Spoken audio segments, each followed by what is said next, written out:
It's been over 12 years since I left the service. Back then, I was a seasonal ranger assigned to a small district out of Packwood. My name's Daniel Harper. The work wasn't glamorous, trail maintenance, backcountry permits, search and rescue support, but it was steady and quiet. I was good at reading the land. The call came early one Monday in late August. A family hadn't returned from their weekend trip. 3 people, David and Erica Lawson and their daughter June, 9 years old. They'd planned to hike a section of the Pacific Crest Trail through Goat Rocks and camp near Snowgrass Flat.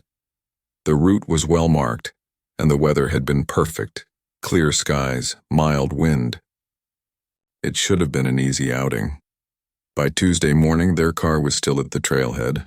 I hiked out with 2 volunteers that afternoon. We followed the trail south, the path rising through alpine forest until the trees thinned into a meadow of wildflowers and basalt cliffs. Their footprints were easy to follow at first, fresh impressions in the dirt where the father's heavier boots had pressed down the trail. But a mile past the flat, the signs faded. It was as if the mountain had simply erased them. We found their first campsite near a stream crossing. The tent was still standing, zipped, the fly taut. Everything inside was arranged as if someone had just stepped out for a minute. Sleeping bags laid out, a camp stove on a rock, half a box of granola bars. No signs of a struggle. We radioed the base, marked the coordinates, and split up to check nearby clearings. I went north toward a small ridge overlooking the valley. The light was fading fast, turning the snowfields amber. When I looked back down at the campsite, I could just make out the tent, a small geometric shape against the vast wilderness, and for a second, I thought I saw someone standing next to it. A tall figure, motionless, facing the tent. I blinked, looked again, and there was nothing. That night, back at the station, the sheriff sent in a full search team. Dogs, drones, ground patrols, the works. Over the next 3 days, we combed 20 square miles of rugged terrain. Not a single trace. No torn clothing, no shoe prints, no sign of an animal attack. No drop-offs or hidden ravines that might explain an accident. On the 5th day, I was cataloging the family's recovered gear when I found their camera, a small Nikon stuffed in one of the backpacks. It had mud on the lens, but the battery still held a charge. The first dozen photos were normal.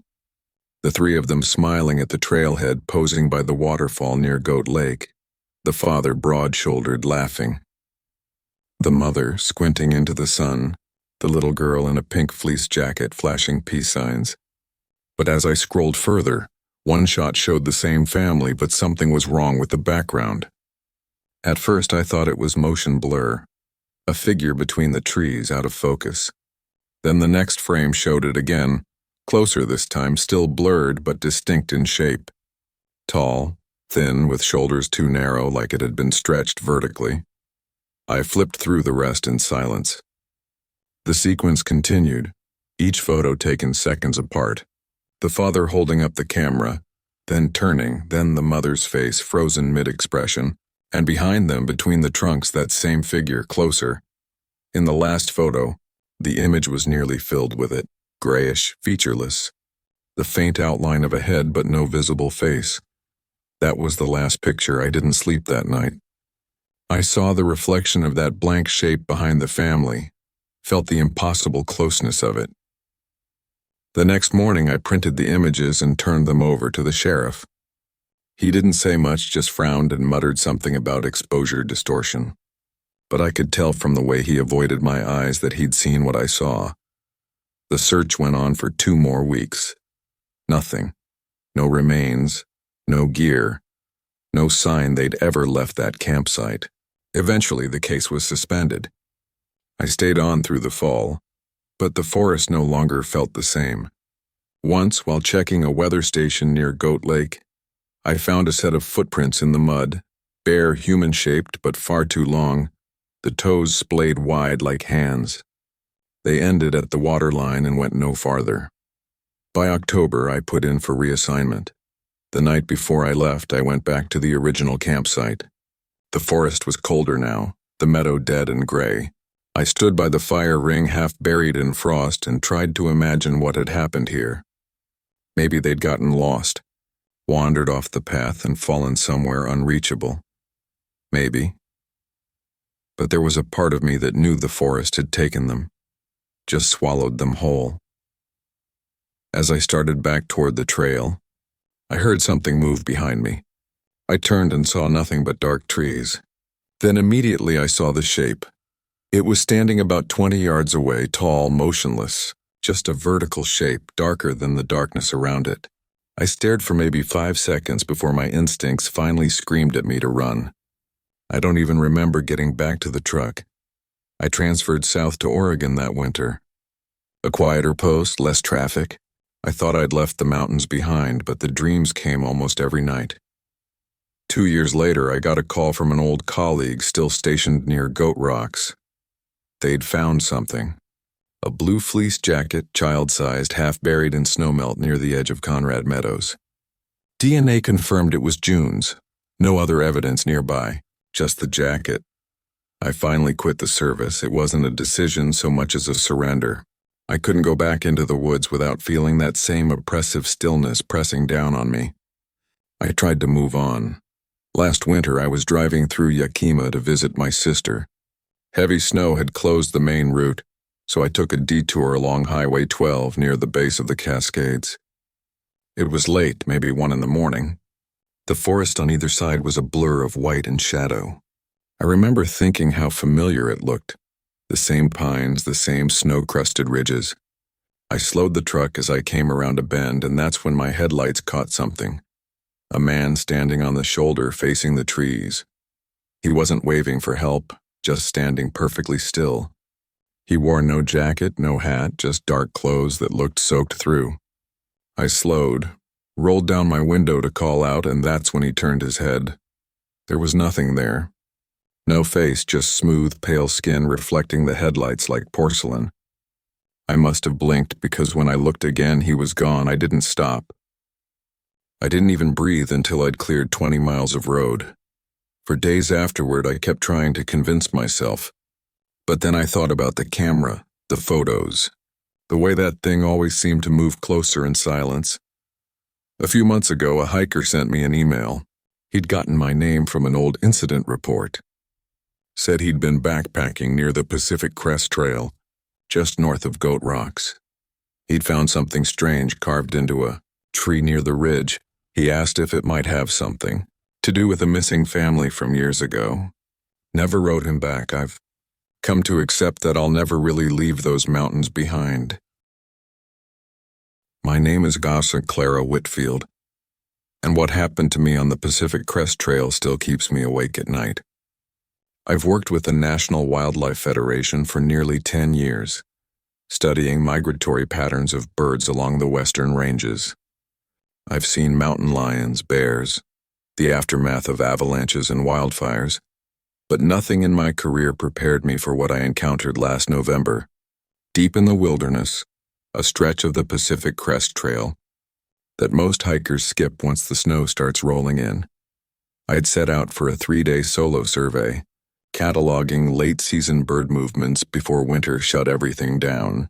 The weather was cold but clear. My pack was heavy with camera equipment, a field notebook, and enough food to last until I looped back toward Trout Lake. By midday on the second day, I reached a ridge that overlooked a narrow valley wrapped in mist. I set up my telephoto lens to scan the valley. Something strange caught my attention. Half a mile below, there was a clearing, small, hidden between thick stands of fir and cedar. From my vantage point, I could see flashes of color, the bright blue of a nylon tent, the reflective glint of a metal pot, the red strap of a backpack. It looked like a campsite, but not one on any marked spur trail I knew. And there was no movement. At first, I figured it was an abandoned site. Maybe someone had packed up and left a few things behind. But as I adjusted my focus, I noticed something else. Dozens of white ravens perched in the trees around that clearing. Not just a few scattered birds, a full murder on 30 or more. They weren't behaving like scavengers. They weren't picking through trash or hopping on the ground. They were watching, forming a ring around the camp. Every few minutes, A handful would take off, circle once over the clearing, then land again in the same branches. This behavior, this synchronized, vigilant watching felt purposeful. I marked the coordinates in my GPS and decided to hike down for a closer look. The descent was brutal. No clear trail, just slippery undergrowth and moss-covered logs. The ravens saw me coming. Some of them took flight, others stayed behind, calling back and forth in a rhythm that almost felt conversational. By early afternoon, I broke into the clearing and immediately the camp was real and it was recent. 2 tents, a portable stove, folding chairs. But everything looked wrong. One chair was overturned. A pot lay half buried in the mud. A sleeping bag trailed halfway out of a tent flap like someone had been dragged or had fled in the middle of the night. I called out, once, twice, but the sound seemed to die in the air.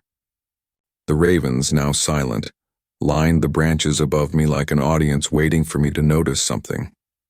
I took a step toward the first tent. The fabric was coated in dew but intact. Inside were 2 sleeping bags, some personal items, clothes, trail mix wrappers, a pair of hiking boots neatly placed side by side. Everything was in pairs, suggesting a couple.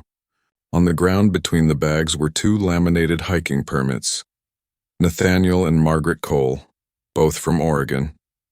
I remembered seeing a missing hiker alert for those names pinned on the ranger station board weeks earlier. My stomach tightened. I stepped back out and began scanning the perimeter of the clearing. That's when I saw the marks, deep scuffs in the soil, the imprint of boot soles mixed with bare feet. The ground looked like it had been churned during a struggle. Nearby branches were snapped, leaves matted with dark stains that might have been dried blood. Behind the tents, a cluster of downed branches had been deliberately piled in a pattern too neat to be natural. I brushed them aside and froze. Beneath them was a rectangular depression in the earth about 6 feet long, 3 feet wide. The edges were clean, cut by a small shovel that still lay beside the disturbed soil.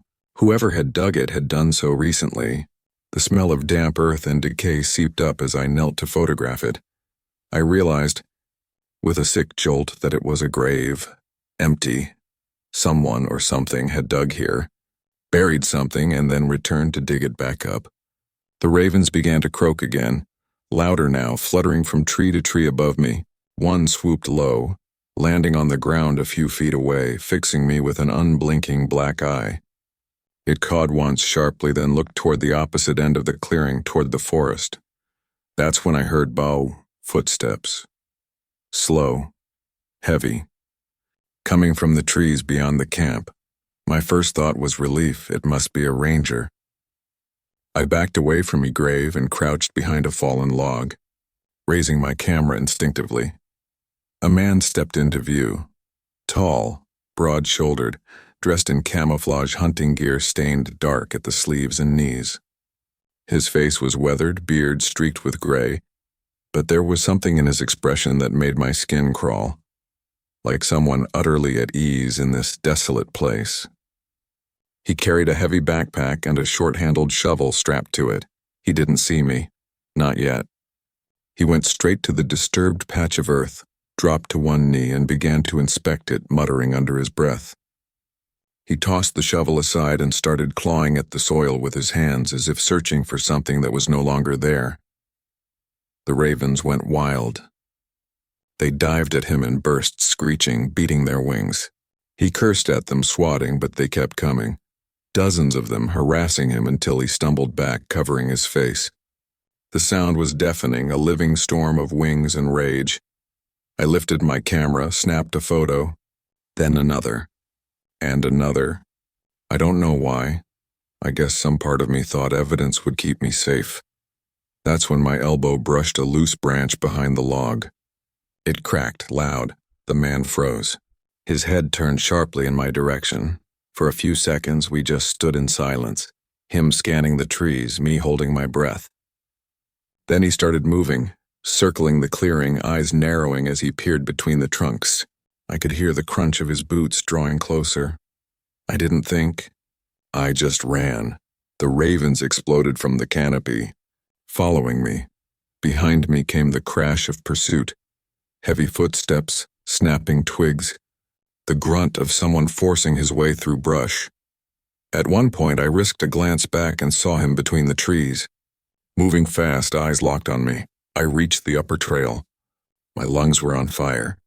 I didn't stop.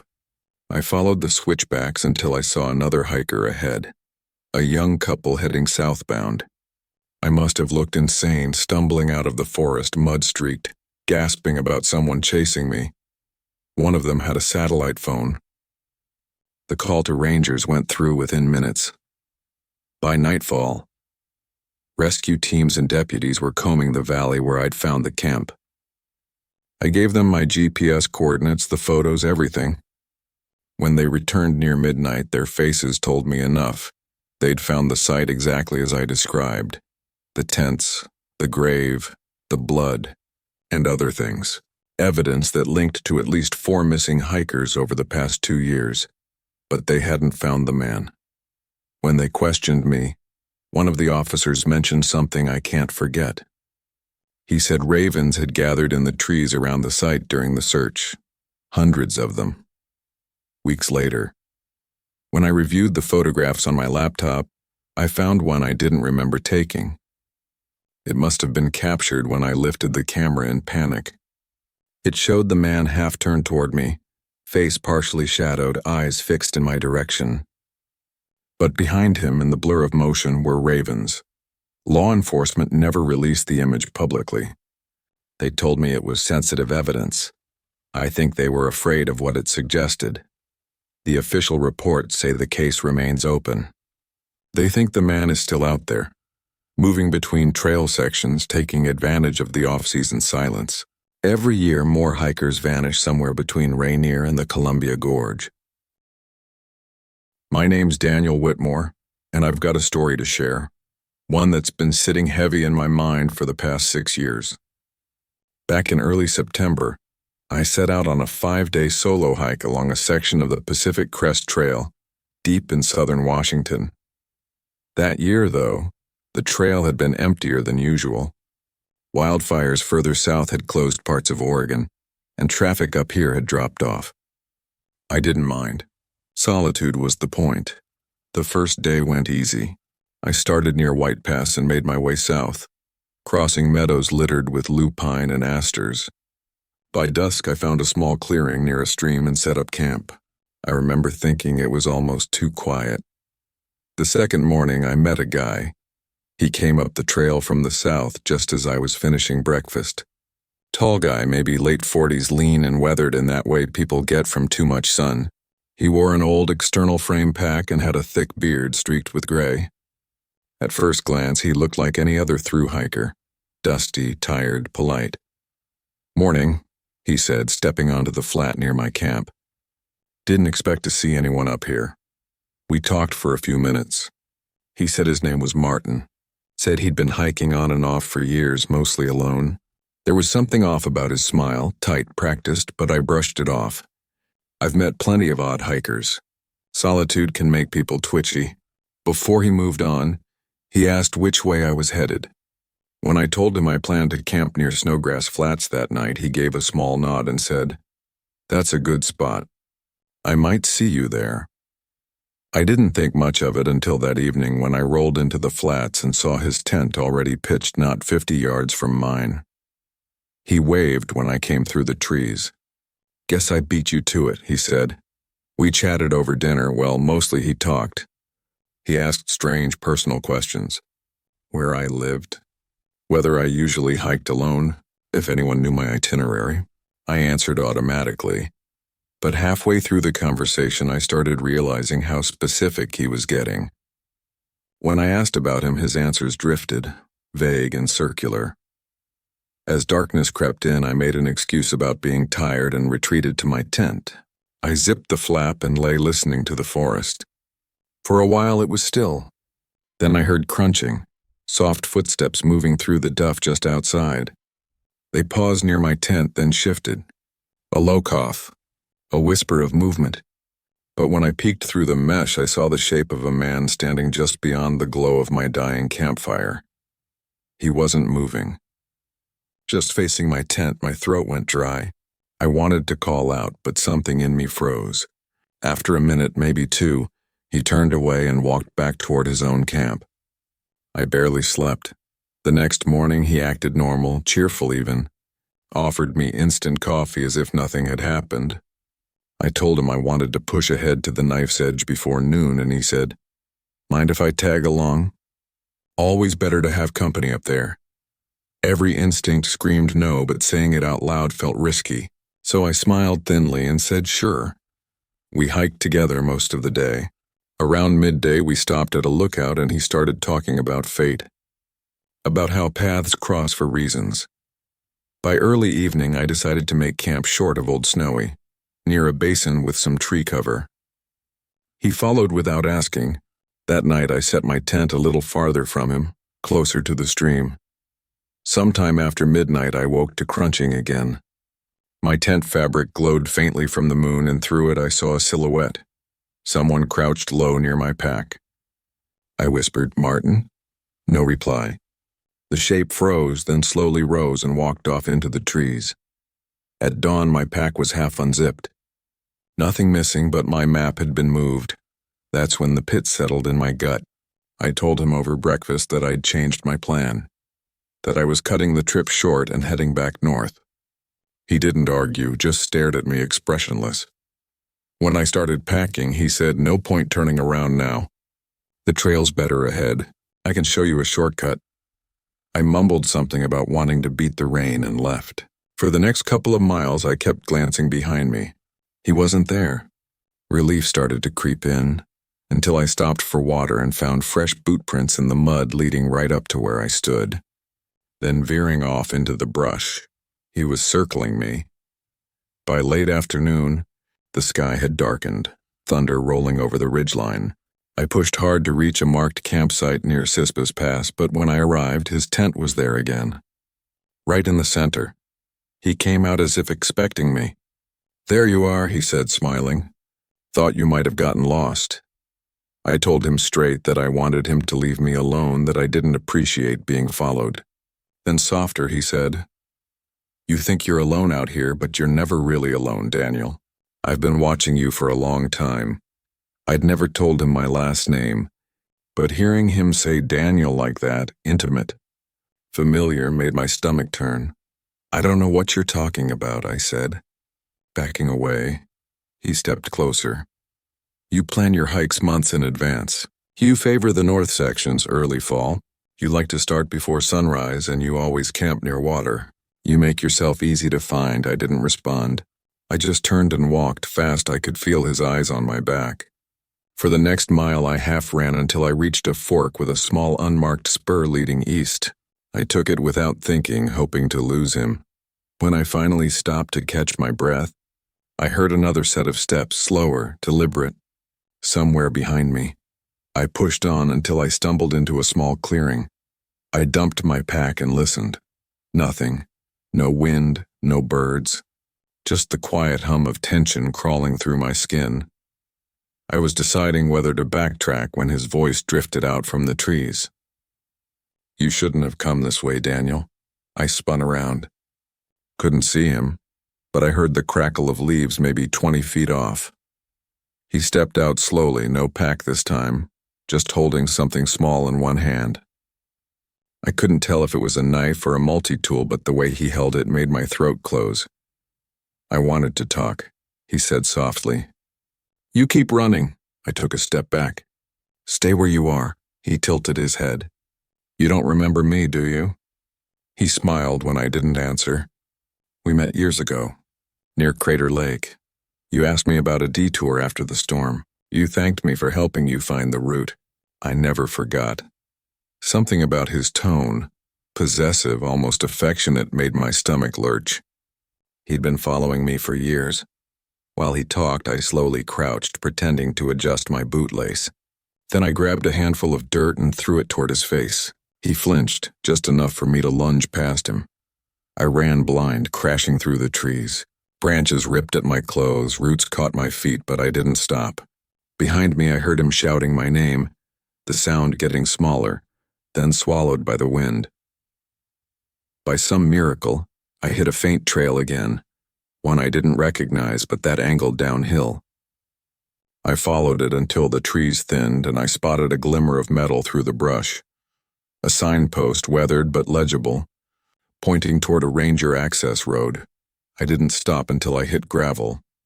It took another hour before I saw anyone, a pair of backpackers heading north. They must have seen the state I was in because one immediately offered me water, while the other radioed a ranger station from their satellite beacon.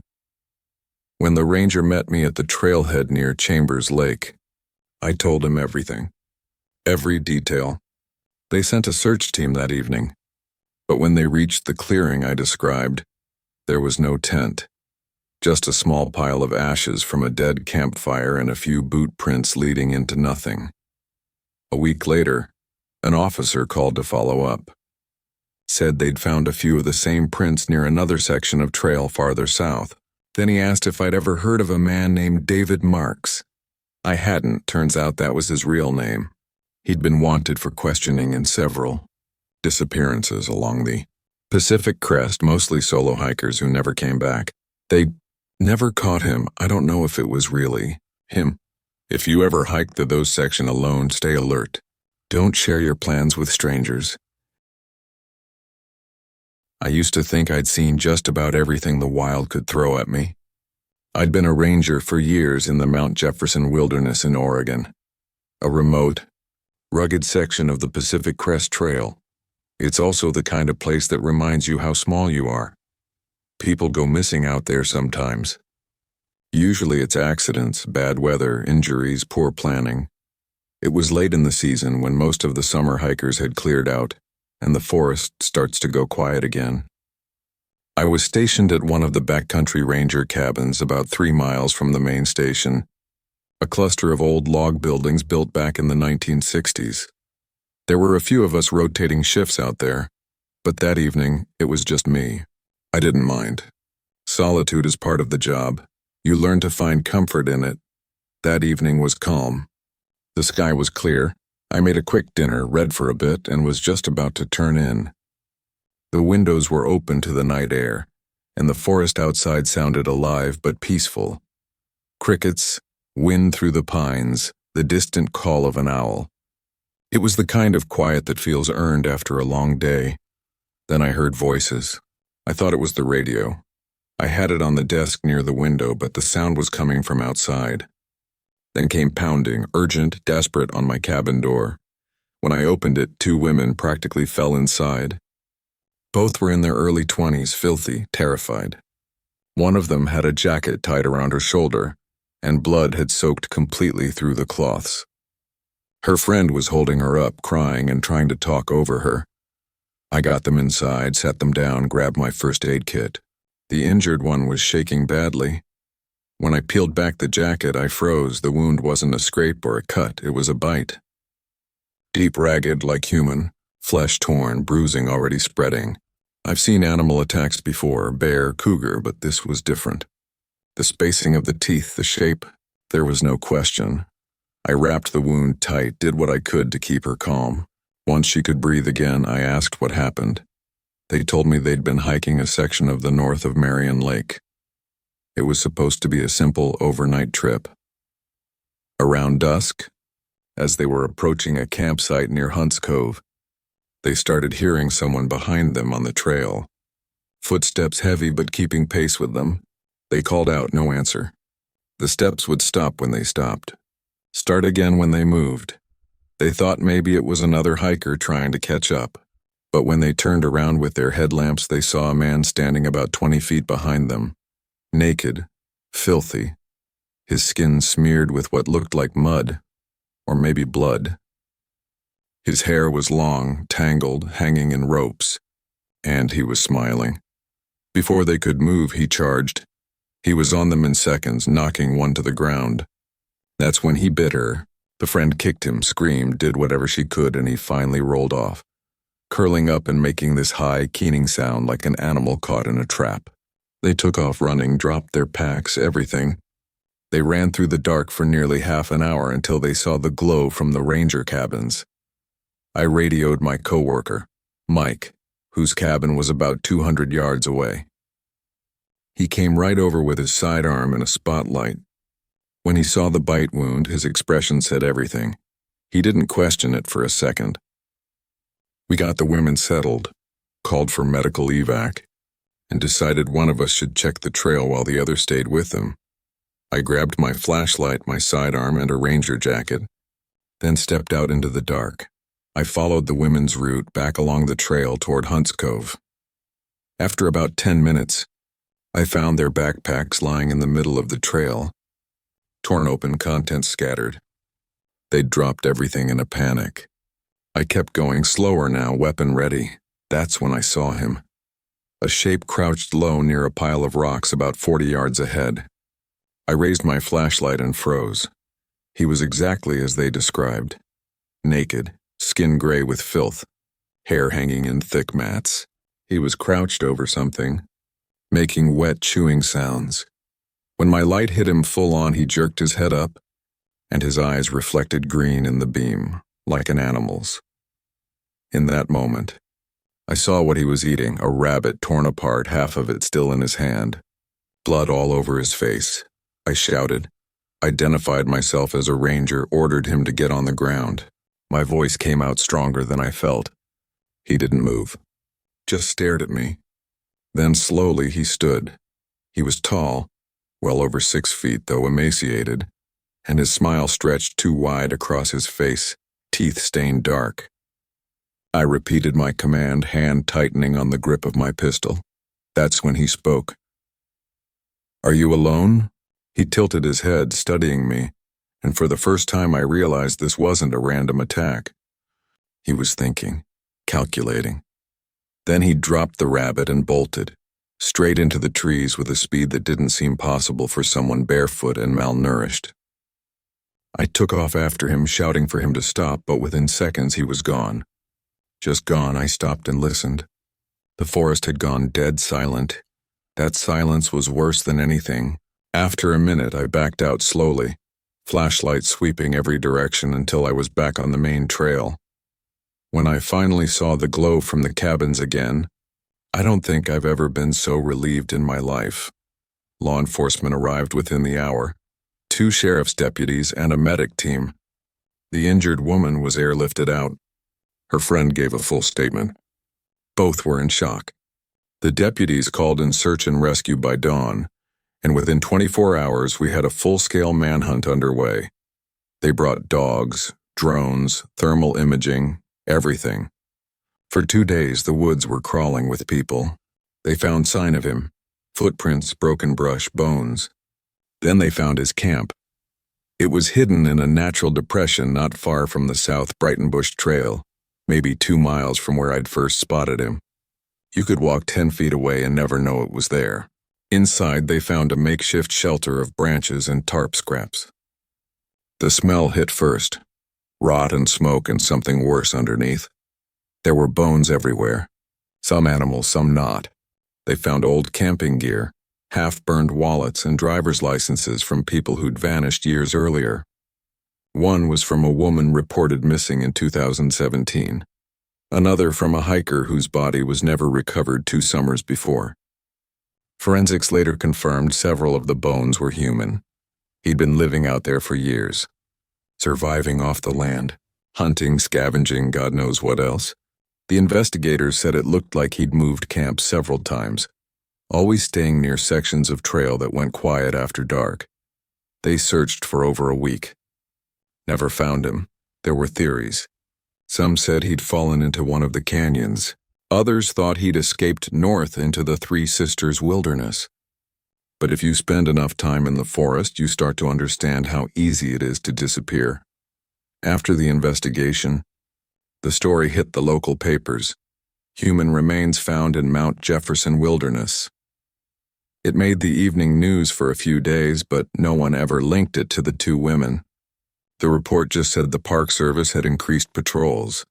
I kept working up there, but something had changed in me. I transferred to a busier section of the park the following year, one with steady visitors and less backcountry isolation. It was the only way I could keep doing the job. The woman who was bitten survived. For a long time, I tried to rationalize it. Maybe he was just a man who lost his mind. People disappear into those woods and sometimes they come out different. Paranoid, starving, feral. Maybe that's all it was. That was when I stopped going on the searches. Years have passed. I've seen a lot of things since then. Rescues, fires, storms, but nothing like that night.